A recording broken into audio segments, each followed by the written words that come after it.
Greetings and welcome to Book Talk.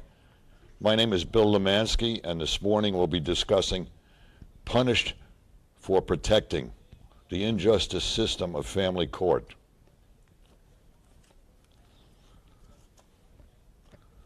Punished for Protecting tells of Francesca Amato Banfield's harrowing experience within the broken family court system. After 8 months, she finally received justice and is now an advocate for families seeking to protect their rights and their children. If you are struggling with injustices wrought by our courts, please allow this book to be a resource to guide you through the process. Punished for Protecting is for every parent who has struggled with the politics and failure of the family court system. You are not alone. Francesca's story is proof that there is light at the end of the tunnel. Francesca Amato Banfield is an advocate, mother, whistleblower, and founder of the National Coalition for Family Court and CPS Reform. She is a noted public speaker who strives to bring attention to the crisis in our family court system here in the United States. As a parental rights and child welfare activist, she has worked closely with legislators to write child protection laws. Welcome, Francesca. It's my pleasure to be here. It's good to have you here. Thank you. Before getting into the details and my questioning you, I'd like to kind of set the storyline directly from your book with a quote. I gave birth to my son Christian in October 2007. I had ended an unhealthy relationship with his father, whom I will call Rick. Rick had a history of addiction to drugs and alcohol and was violent towards me. Christian and I began the work of being a family on our own. You know, in reading through this book, I was just astounded to see just the terrible involvement that you and your son went through. I understand with the boy's father. I mean, that occurs frequently, all too frequently, sadly, in the country. But to read the way our court system has handled this, and as you state, it's common across the country, it's totally tragic. It's hard to believe this occurs in the United States. I really just don't understand how this could occur. Just tell us very briefly a little of your experience, and then I have a number of questions I'd like to focus on. My experience is so broad, and I've been doing this for over 10 years, and it doesn't just happen to mothers, it happens to fathers. I see that they target the parent that would be the most fit, and I don't want to belittle a parent that we may feel is not super fit, because they deserve help too. And parents should be in the lives of children and children in the lives of parents, but safeguarded in certain instances. And we've come a long way even after all of this, because my son actually visits his dad in jail. We've sent him a Bible. He's in jail currently. In jail currently, and I believe that this time it's finally brought him to a place where I think some help is going to come out of it. But this is a man that's been in jail since a juvenile, back and forth. And I have a heart for all kinds of people. I'm a civil rights humanitarian, civil rights person, so I care about all kinds of people, and we should. And we need to really apply serious pressure on these courts, because families matter. They matter, and they're destroying the family all over our entire nation. Now, in terms of your son's custody, the court favored his father over you, which is kind of astounding considering his background. I've always had him, always, but they did this as a retaliatory act. The court, why would they do that? Why does the court do this type of misconduct at all with other people? I don't understand that. Why would they? You can't even imagine the amount of families that I talk to and what goes on and what's been going on. It would blow your mind. In my particular case, I've always had my son. Always. I fully supported him financially. I didn't even go after child support because I knew, number one, I wasn't going to get it, and it wasn't worth the aggravation of going through the family court. I had no interest in going to family court. He was taking me. It wasn't safe, though. My child, as you know, as you read the stories, the different things he went through. They would not safeguard him, period. No matter how many police reports I brought in, no matter how many DWIs, it never mattered. The child never mattered. And, but they do this to families all over. If they don't see any chaos, they'll make chaos in a family. So they keep coming back to court. If there are issues, instead of just doing the right thing and ending it right there, we would literally end it right there. And that, I believe, would cause a parent that maybe does drugs or something to go get the necessary help and change their life, and everybody would be better off in the long run. We'd all be able to have a healthier life overall. They don't do that. They do the opposite. And I've said it in the book throughout. They do the opposite of normal, what we would consider normal. They do the complete opposite. Now, we all know that the justice system all too often is unjust. But then again, we're all human, including judges and court officials and so forth, law enforcement people and so forth. But what would be the rationale for them to be contrary to common sense? What do you think is the rationale from their thinking? Why would they be that way? Why would they do that? There's a lot of different answers for that. I do not believe that they are decent human beings, because you cannot look at a family dynamic in a courtroom and sit there and do what I court watch and see them do every day. There is no normal reasoning why anybody would render decisions that endanger child welfare and destroy the family. I believe it has to do with what's called 4D and 4E funding. And basically, What is that? In essence, what that is that's funding that comes through our federal government, federal funding that comes through and infiltrated throughout the courts, and it's supposed to help families. For example, if you have a hoarder, they just had this recently on that hoarding show. Sure, on cable. Yeah, CPS came in, and they did the right thing. They don't normally, but the world is watching. So That's Child Protection Services, child, CPS. which I call Child Predator Services. Well, we'll talk about them in a few minutes. That's what we call it. We have to call it the right thing. Go ahead with the rationale behind But it. they did the right thing in this particular episode because the world is watching. But we know that CPS never does the right thing. Never. And I can say that. And in this case, this was a genuine hoarder, a filthy house. The children didn't want to be there. Obviously, there's all kinds of health issues, and they took them out. The right thing that they did first was they made sure they went with family. Okay, that's always our legally protected laws. But CPS doesn't do that. They put them into foster care because that's money, which I'll get into. But in this case, they did the right thing, and then they used the funding, which is what it's there for, to clean up the house, to pay the electric bill. That's what it's for.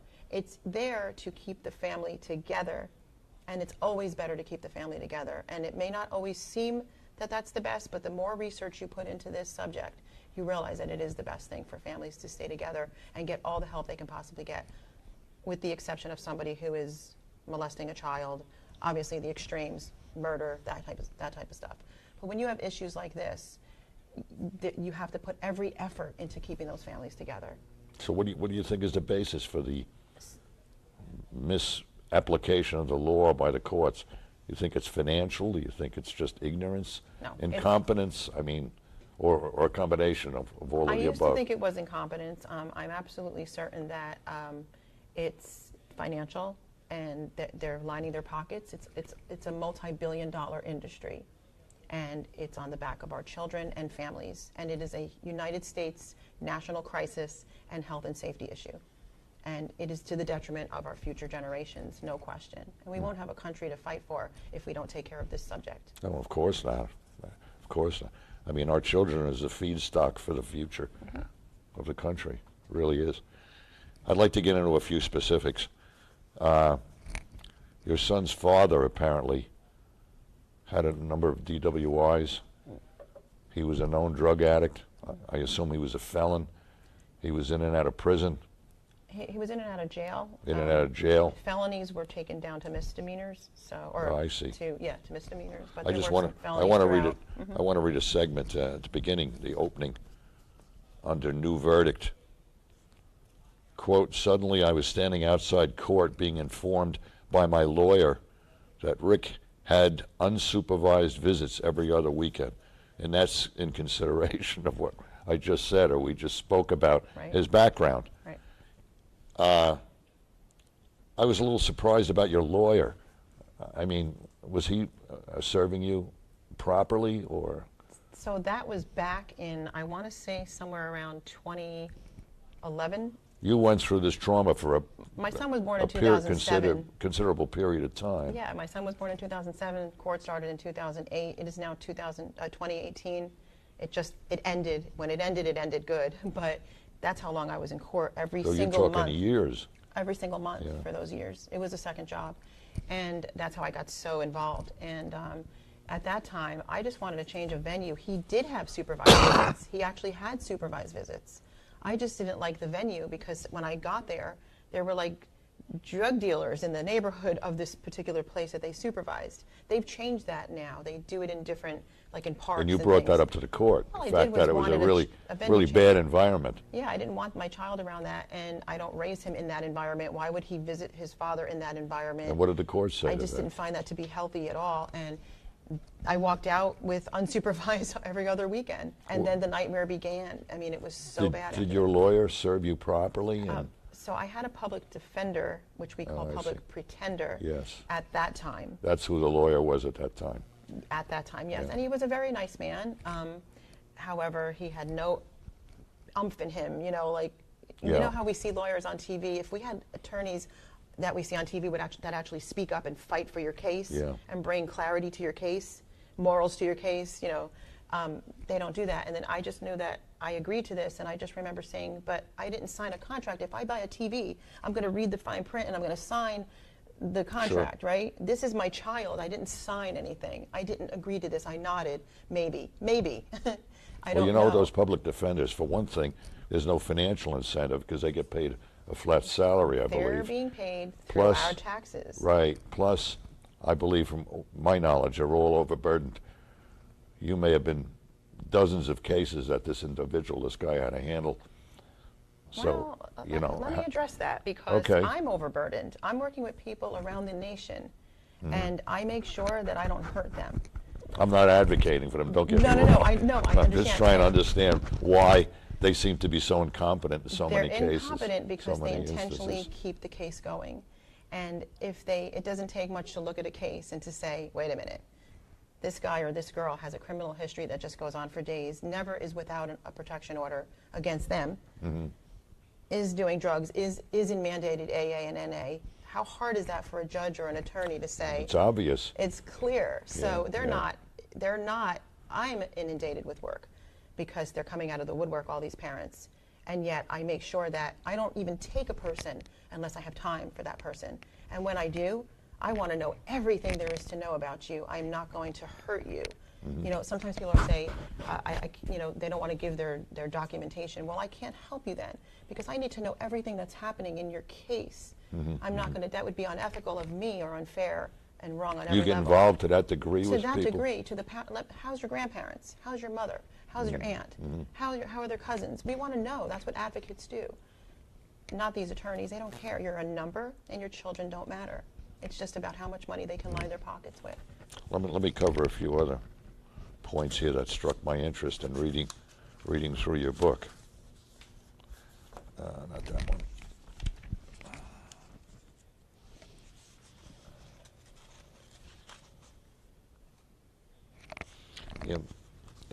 You state in your book, based on what I have seen, many judges are nothing less than abusers.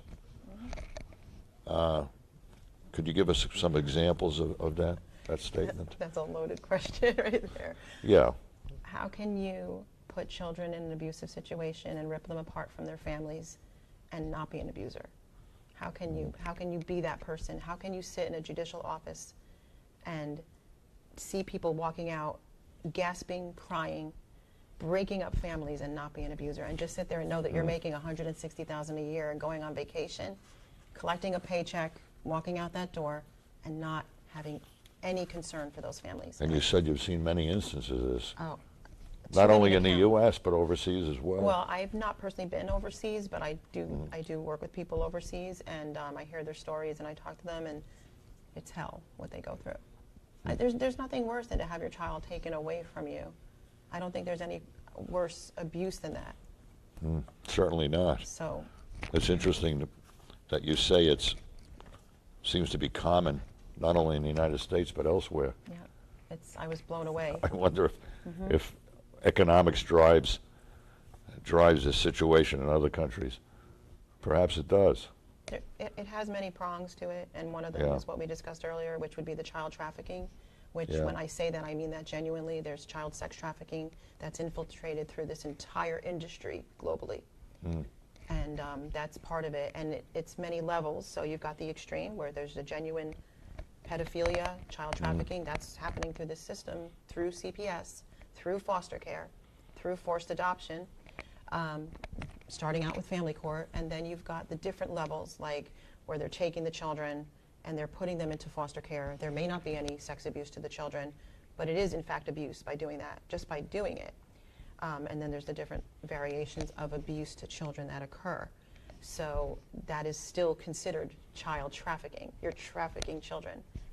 So. Now it appears from the many people you dealt with in the government on, with your case, Child Protective Services, the judges, even law enforcement, you didn't find any sympathy in any of these people, did you? I found some sympathy through some police officers who are suffering the same.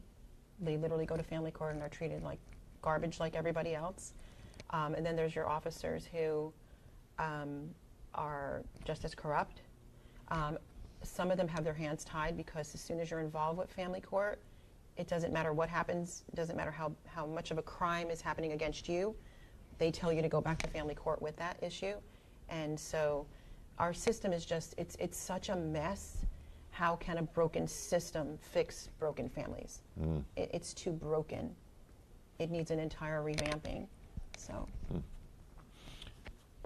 You state in the book, quote, "He threatened me during pickups and drop-offs, but there were no consequences." Never. Didn't you have an order of protection? Always. Against him? I'm on my 11th right now, and this one's a 3-year. Always I've never not, now my son's 10, so what does that tell you? And there are things that are ex parte orders of protection that they're given out like candy. Parents that children that should not be protected from a good parent, they give out like crazy. Now, both you and your son had an order of protection. At one time, both Christian and I had an order of protection. And he had no visitation rights at that point. Well, no. I presume. And he had the same exact visitation rights. They were not pulled. But that's inconsistent with the order of protection, is it not? And that's this judge. That's this judge. It's illogical. That's right. And that's this judge. And you know what he did? I walked into the court. I had a protection order for me and my child. He pulled my son off of it. There was no attorney present there at that day, so he just violated all of my rights. He continued to endanger my child, and he switched everything around. And then it was just very shortly after that, I had worked on a very long case for months on end through the Ulster County District Attorney's Office, working with a district attorney, with attorneys overseeing my work. I had 70 cases of blatant and clear child abuse to children that this judge, and another judge, but especially this judge, intentionally placed children with the perpetrator. And I tell this a lot. One parent put a cigarette out in his little daughter's arm.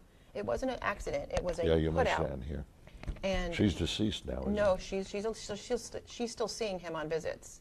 Really? She's not deceased. I do have Well, one of the instances in here, Yes, the little boy. There's actually been 3 deaths, and it's amazing how it's the same judge. It just blows my mind. And the judicial same judge. Same judge, and the judicial committee said there was nothing wrong with this, and that's when my full custody went to the father. Right after that, literally days later, he removed my custody and gave it to. Is that when you? That's when this. Well, you apparently were on the lam for a period of time with your son. On the. You left. No, my son and I were in. I go to West Virginia all the time. I had a second apartment in West But Virginia. they thought you absconded. So what he said was that first of all, it was this hysterical. I kidnapped my own child, and I laugh. I say, did I go in his bedroom and take him from the bedroom and bring him into the living room? Was that the kidnapping? There were no kidnapping charges. I don't have a criminal background. My background is immaculate still. They couldn't do anything with that nonsense. They did put us, however, on a missing persons but we were not missing. But you were authorized. Yeah. Oh, to yeah. leave the state, I could leave right? the state at any time. And a matter of fact, this particular judge in May, when he removed my child from the order of protection, protecting him, on record in transcripts, I clearly said, I homeschool him in Pennsylvania. We travel to West Virginia.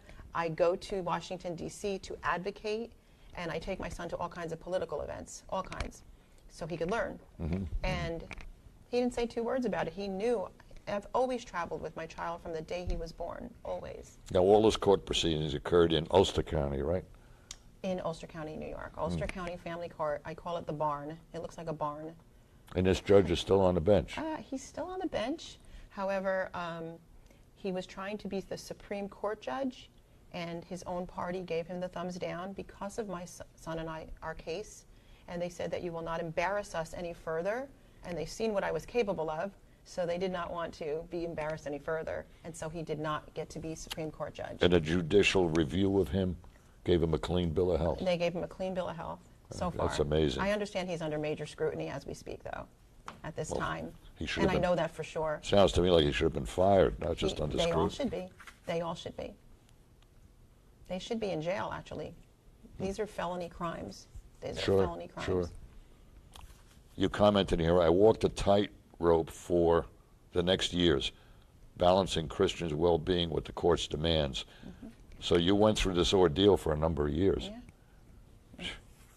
It's amazing you had the perseverance to keep up with it. There were times where, and I was working a full-time job, and this has become this is like 3 full-time jobs right now, and I was in court at least once a month for almost 10 full years. And most people can't go to court once.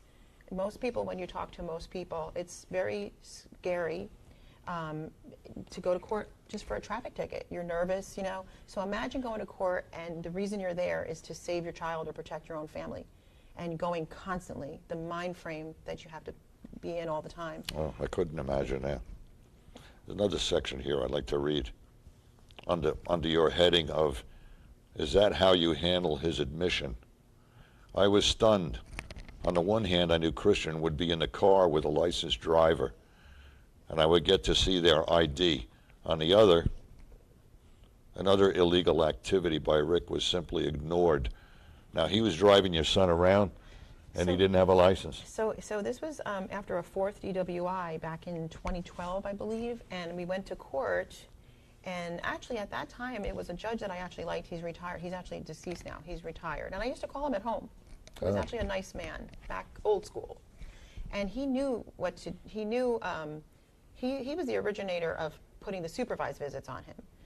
But I was blown away because he even admitted that he drove to court that day without a license. He drove and admitted to doing so. And he wasn't questioned by the judge? The judge did nothing. But I only knew he had a DWI because a friend of mine that lived in the area by him, which is almost 45 minutes from where I live, said, why is he driving around with your son? I go, it's his weekend.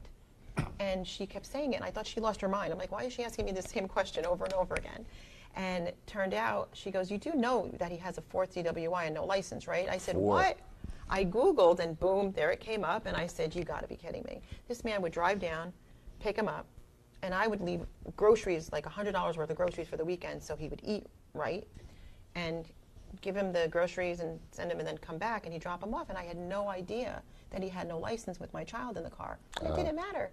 Didn't matter. Yeah, he was with 4 DWIs. He wasn't jailed. No, he never. Usually after I think the 3rd, you're facing a jail sentence. You would think. I don't know how he had something cleaned on his record at one point, but it did all come back because he didn't last the 7-year period that when you get your criminal background cleaned, he never lasted.